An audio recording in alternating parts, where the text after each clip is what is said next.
यदा यदा हि धर्मस्य ग्लानिर्भवति भारत अभ्युत्थानमधर्मस्य तदात्मानं सृजाम्यहम् परित्राणाय साधूनां विनाशाय च दुष्कृतां धर्म संस्थापनार्थाय सम्भवामि युगे युगे।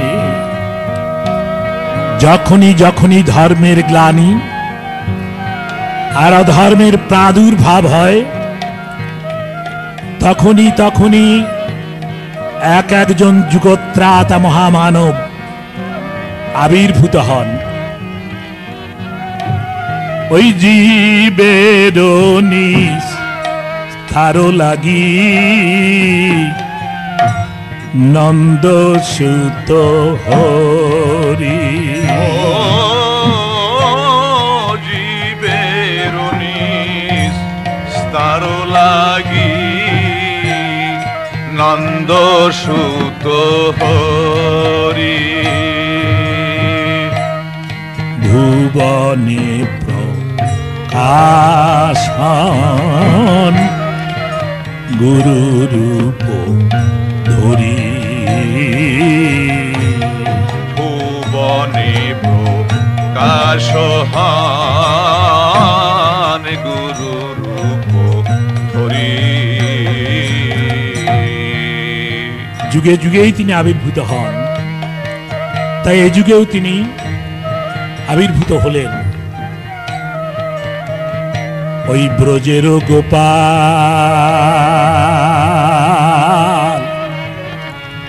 যশোদা দুলাল নবরূপে এলো নব সাজে।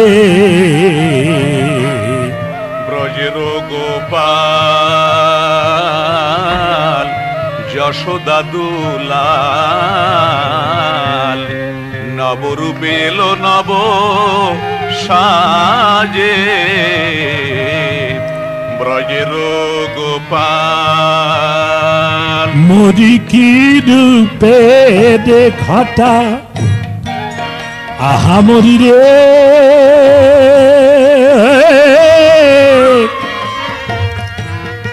আহা মরি রে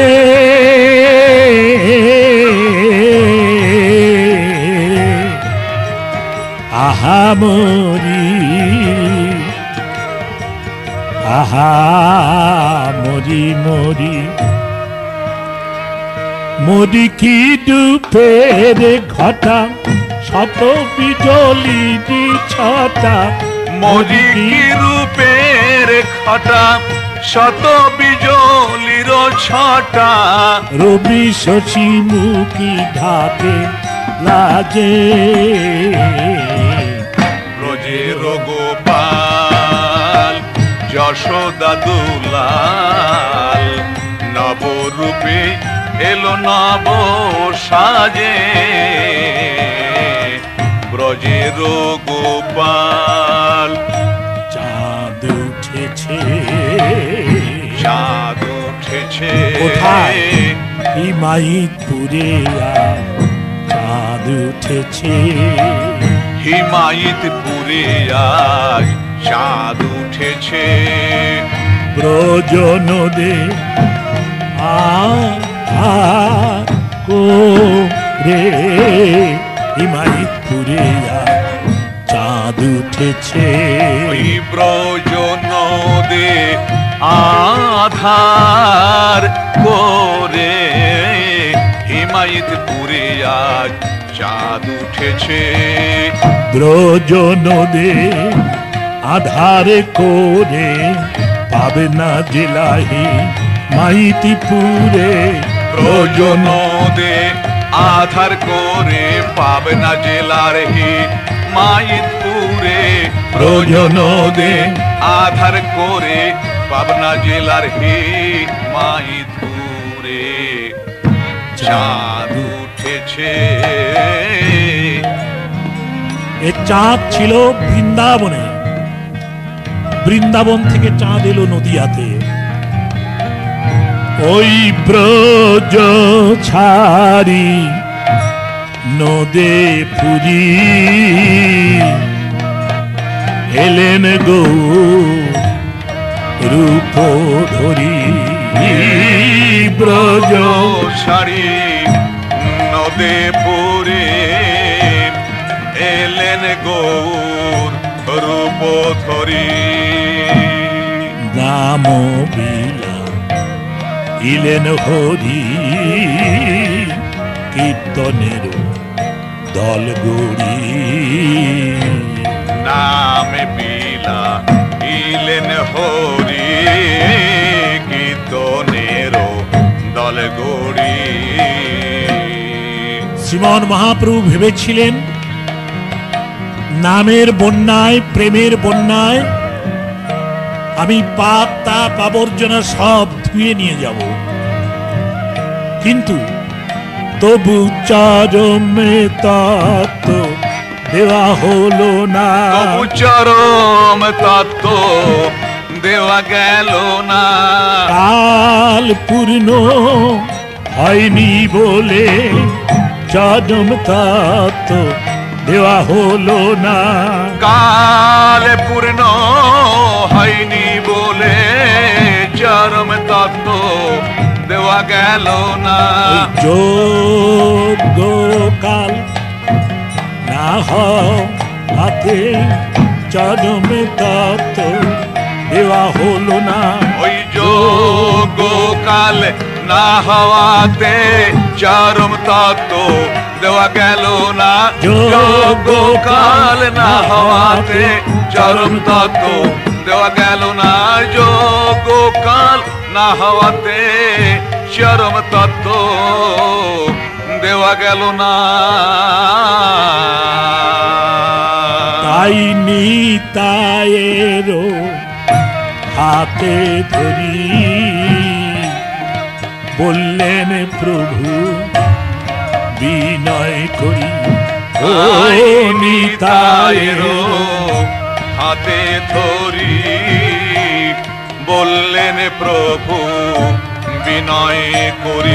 নিতাই কাল পূর্ণ না হওয়াতে চরম তত্ত্ব দিতে নাই। কাল পূর্ণ না হওয়াতে চরম তত্ত্ব দিতে নারী। নিত্যানন্দ বললেন প্রভু তুমি দাপর যুগে এসেও চরম তত্ত্ব দিয়ে যেতে পারোনি, আবার এবারেও বলছো চরম তত্ত্ব দিতে পারলে না। তবে তুমি কি আবার শিগগিরই আসবে মাটির পৃথিবীতে? মহাপ্রভু বললেন হারে নিতাই, আবার আমি আসব এবং শিগগিরই আসব। বাংলাদেশে পরপর দুইবার ব্রাহ্মণের ঘরে জন্মগ্রহণ করব, আবার আসিব আমি ব্রাহ্মণের ঘরে। আবার আসিব আমি ব্রাহ্মণের ঘরে। পূর্ণ তত্ত্ব প্রচারিতে জগত মাঝারে। পূর্ণ তত্ত্ব প্রচারিব জগত মাঝারে। পরে পরে হবে মোর দুই অবতার। আর পরে পরে হবে মোর দুই অবতার। আদি তত্ত্ব প্রচারিব কহি সত্য সার। আদি তত্ত্ব প্রচারিব কহি সত্য সার। তাই নদিয়ার লীলা সাঙ্গ করে পরম পুরুষ আবার এসে অবতীর্ণ হলেন কামারপুকুর গ্রামে। ওই নদিয়া ছাড়িয়া গেল গৌরাঙ্গ সুন্দর রে। নদিয়া ছাড়িয়া গেল আমার গৌরাঙ্গ সুন্দর রে।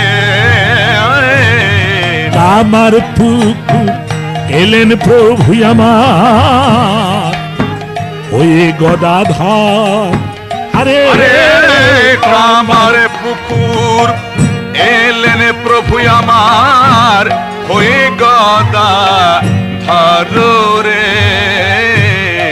বাল্যকালের নাম তার গদাধর। লোকে বলতো গদা পাগলা। আমরা দেখলাম এবং চিনলাম তখন তাকে কখন,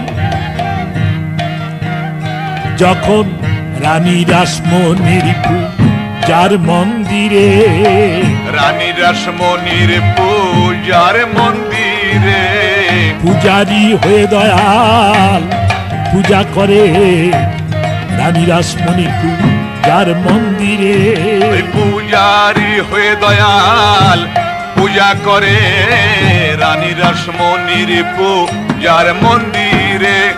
পূজারি হয়ে দয়াল পূজা করে রানী রাসমণির পূজার মন্দিরে। পূজারি হয়ে দয়াল পূজা করে মাতৃপ্রেমে বিভোর হয়ে। পূজারি হয়ে দয়াল পূজা করে মাতৃপ্রেমে বিভোর হয়ে। ওই মাতৃ প্রেমে মত্ত ওই মাতৃ তত্ত্ব জানাইল চরাচরে। ওই মাতৃ প্রেমে মত হয়ে মাতৃ তত্ত্ব জানাইল চরাচরে। ঘরে মা শারদামণি জ্বলন্ত যোগিনী, ঘরে মা শারদামণি জ্বলন্ত যোগিনী। সেদিকে চাহে না ফিরে, সেদিকে চাহে না ফিরে। ঘরে মা শারদামণি জ্বলন্ত যোগিনী সেদিকে চাহে না ফিরে, সেদিকে চাহে না ফিরে। ঘরে অসম্মান অসামান্য রূপ যৌবন সম্পন্না মাতা শারদামণি, রামকৃষ্ণের সেদিকে ভ্রুক্ষেপ নেই, সর্বদাই মাতৃপ্রেমে বিভোর। এমনকি একদিন মা শারদাকেও মা কালীকে যেমন পূজা করতেন তেমনি করে পূজা করে ফেললেন। পুষ্পাঞ্জলি দিলেন মায়ের চরণে। ইয়া দেবী সর্বভূতেষু মাতৃরূপেণ সংস্থিতা নমস্তাস্যৈ নমস্তাস্যৈ নমস্তাস্যৈ নমো নমঃ বলে প্রণাম করলেন মায়ের চরণে। আভূমি লুণ্ঠিত হয়ে মায়ের পদধূলি মাথায় তুলে নিলেন পরমহংস। ভক্তরা জিজ্ঞাসা করলো, মা গো, রামকৃষ্ণ যে তোমার পায়ে পড়ে প্রণাম করলো, মা বলে ডাকলো, রামকৃষ্ণ তোমার কে? দৃপ্ত কণ্ঠে মা শারদা বললেন, রামকৃষ্ণ আমার ছেলে, আমি ওর মা। তখন মায়ের মধ্যে জগন্মাতার আবির্ভাব হয়েছে, তাই রামকৃষ্ণ তার ছেলে। শ্রী শ্রী ঠাকুর অনুকূল চন্দ্রের কাছেও শুনেছি বউ হলো চিন্ময়ী মা, কিন্তু সবসময় তো শারদার এই ভাব থাকতো না। যখন তিনি স্ত্রীত্বে ফিরে আসতেন তখন মধুর রসের আস্বাদন পাবার জন্য তার মনটা লালায়িত হতো। শান্ত দাস্য বাৎসল্য সত্য মধুর পাঁচটি রসের মধ্যে শান্ত দাস্য বাৎসল্য সখ্য, এই চারটি রসের আস্বাদন অপরের সাথে পাওয়া যায়, কিন্তু মধুর রসের আস্বাদন স্বামী স্ত্রী ছাড়া অপরের সাথে হয় না। তাই আমার মায়ের মনে স্বাদ মেটে না। মায়ের মনে আয়ের স্বাদ মেটে না। মায়ের মনে স্বাদ মেটে না। তাই আমার মায়ের মনে আয়ের স্বাদ মেটে না। কারণ বাৎসল্য রসে মধুর ভাবে মেলে না। মায়ের মনে স্বাদ মেটে না। কারণ বাৎসল্য রসে মধুর ভাব মেলে না। মায়ের মনে আয়ের স্বাদ মেটে না। ওই বাৎসল্য রসে মধুর ভাবে মেলে না, তাই মায়ের মনে স্বাদ মেটে না। ওই বাৎসল্য রসে মধুর ভাব মেলে না। মায়ের মনের স্বাদ মেটে না। ওই বাৎসল্য রসে মধুর ভাব মেলে না। মায়ের মনের স্বাদ মেটে না। ওই বাৎসল্য রসে মধুর ভাব মেলে না। মায়ের মনের স্বাদ মেটে না।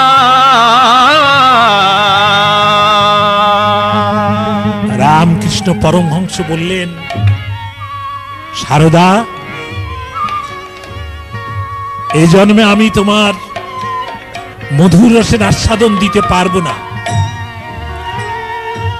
কলির জীব পাপাচ্ছন্ন, মায়ের জাতিকে সম্মান দিতে ভুলে গেছে। যে মায়ের গর্ভে 10 মাস 10 দিন সে ছিল, যে মা বুকের স্তন্য দুগ্ধ দিয়ে তাকে লালন পালন করেছে, ঠিক অমনি আর একটা মাকে দেখে বড় হয়েছে কামাতুর হয়ে ওঠে, তার মাতৃত্ব হরণের জন্য প্রচেষ্টা নেয়। তাই এ জন্মে আমি শুধু মাতৃভাবের সাধনাই দেখিয়ে দিয়ে যাব জীবকে।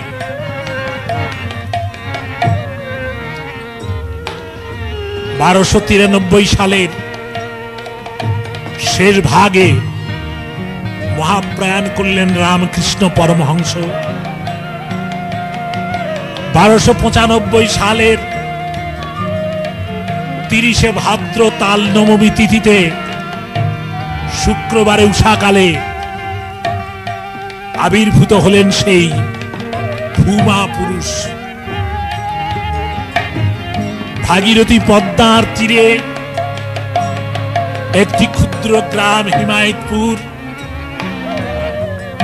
মোগল সম্রাট আকবর শাহের প্রধান সেনাপতি মানসিংহ সহকারে হিম্মত খাঁকে সাথে নিয়ে বাংলার বিদ্রোহ দমন করতে এসে বিদ্রোহ দমন করে শান্তি স্থাপনের জন্য হিম্মত খাঁকে রেখে যান। হিম্মত খাঁ ছাউনির চারপাশে ধীরে ধীরে জনপদ গড়ে উঠল। হিম্মত খান নাম অনুসারে নাম রাখা হলো হিম্মতপুর। কালক্রমে হিমায়তপুর নামে প্রখ্যাত হয়ে উঠল। ওই গ্রামের রামেন্দ্র নারায়ণ ভাদুরী চৌধুরীর মেয়ে জগজ্জননী মনমোহিনীর বিয়ে হলো গুয়াখাড়া নিবাসী ঈশ্বরচন্দ্র চক্রবর্তীর ছেলে শিবচন্দ্র চক্রবর্তীর সাথে। বিবাহের আগে 8 বছর বয়সে নারায়ণ পূজা করার স্বাদ জেগেছিল মনমোহিনীর, কিন্তু সবাই বলল দীক্ষা না নিলে নারায়ণ পূজা করা যায় না। দীক্ষা নেবার জন্য ব্যাকুল হয়ে উঠল মনমোহিনী এবং তার ভাই লোহা। কিন্তু ভগবান শিরোমণি পণ্ডিত এসে বললেন, শিব শিব নাম জপ করো। ওতে খুশি হলো না মনমোহিনী, বলল রাধা কৃষ্ণের নাম চাই। বাবা রামেন্দ্র নারায়ণ বললেন, ঠাকুর ঘরে গিয়ে ঠাকুরকে ডাক, ঠাকুর যদি করুণা করে নাম দেন তবে পাবি। লোহা এবং মনমোহিনী ঘরের দরজা বন্ধ করে ঠাকুরকে ডাকতে লাগলো, দয়াল ঠাকুর আমাদের নাম দাও। একদিন রাত্রে মনমোহিনীর মনে হলো দৈনিক তো ঠাকুরকে শুয়ে রাখি রাত্রে, ঠাকুর তো ঘুমিয়ে পড়ে, নাম দেবে কি করে? তাই বললো লোহা আজকে ঠাকুরকে শোয়াবো না, বসিয়ে রাখলো ঠাকুরকে। তারপর দুজন শিশুই ঘুমিয়ে পড়ল। গভীর রাতে একটা পদ্মগন্ধে মনমোহিনীর ঘুম ভেঙে গেল। রাধা কৃষ্ণের বিগ্রহ ভেদ করে বেরিয়ে এলো এক জ্যোতির্ময় পুরুষ, মুখে দাড়ি, মাথায় টুপি। মনমোহিনীকে মধুর সুরে ডেকে বললেন, ও মন, মন্ত্র নিবি? নেব নেব নেব। লাফিয়ে উঠল মনমোহিনী। ছোট্ট করে 4 অক্ষরের একটি নাম মনমোহিনীর কানে দিল মহাপুরুষ, দিয়ে আবার রাধা কৃষ্ণের বিগ্রহের মধ্যে মিলিয়ে গেল। মনমোহিনী ডেকে দিল লোহাকে, লোহা সেই সিকিরোট, সিকিরোট, নাম পেয়েছি, নাম পেয়েছি। লাফিয়ে উঠল লোহা, কি নাম পেয়েছি সে দিদি? লোহার কানে কানে মন্ত্র দিল মনমোহিনী। ভোরে উঠে বাবার কাছে দৌড়ালো, ভাই বোন, বাবা আমরা নাম পেয়েছি। কি নাম পেয়েছো সোনা? স্বপ্নে পাওয়া নাম। মনমোহিনী বলল বাবার কানে কানে। কিন্তু রামেন্দ্র নারায়ণ কুলগুরুর কাছে যে নাম পেয়েছেন সে নামের সাথে মিলল না এ নাম। তাই তিনি বললেন, ও স্বপ্ন, স্বপ্ন কখনো সত্য হয় না, ও মিথ্যা। স্বপ্নে মানুষ রাজ্য পায়, কত কি হয়। ভাই বোন আবার গেল ঠাকুরের ঘরে, চোখের জলে বুক ভাসিয়ে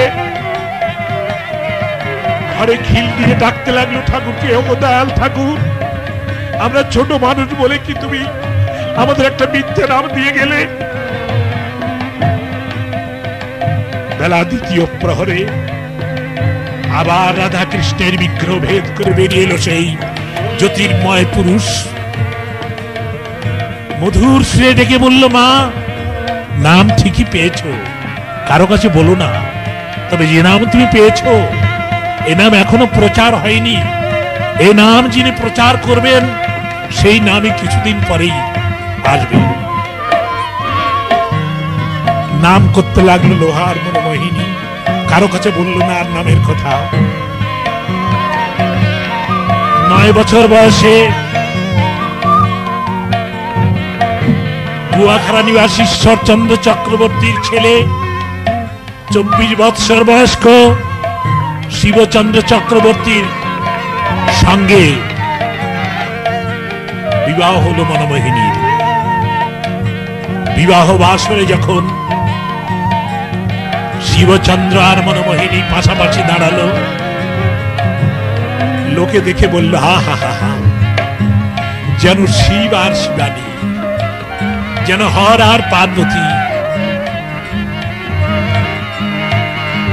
শিবের বামেতে দাঁড়ালো শিবানী, আজিয়ে শুভ লাগনে। ওই শিবের বামেতে দাঁড়ালো শিবানী, আজিয়ে শুভ লাগনে। আকাশের তারা হেসে হেসে সারা, আকাশের তারা হেসে হেসে সারা, এড়িয়ে মধু মিলনে।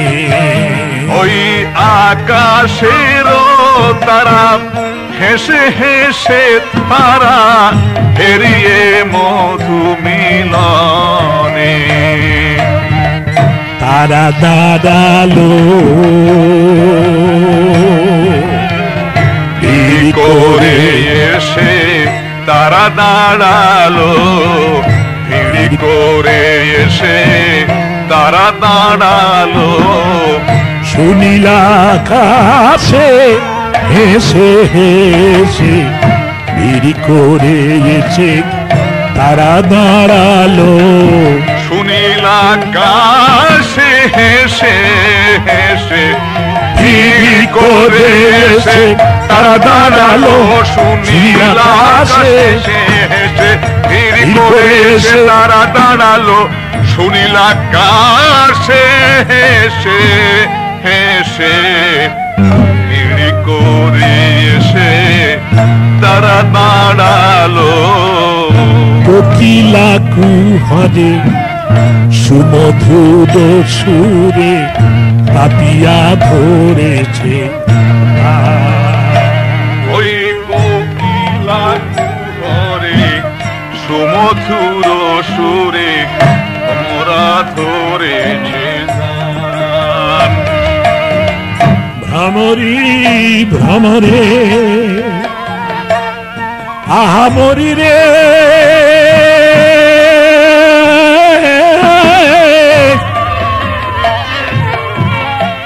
আহামরি রে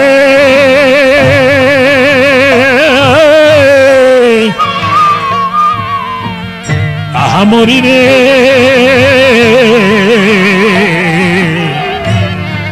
আহামরি আহামরি মরি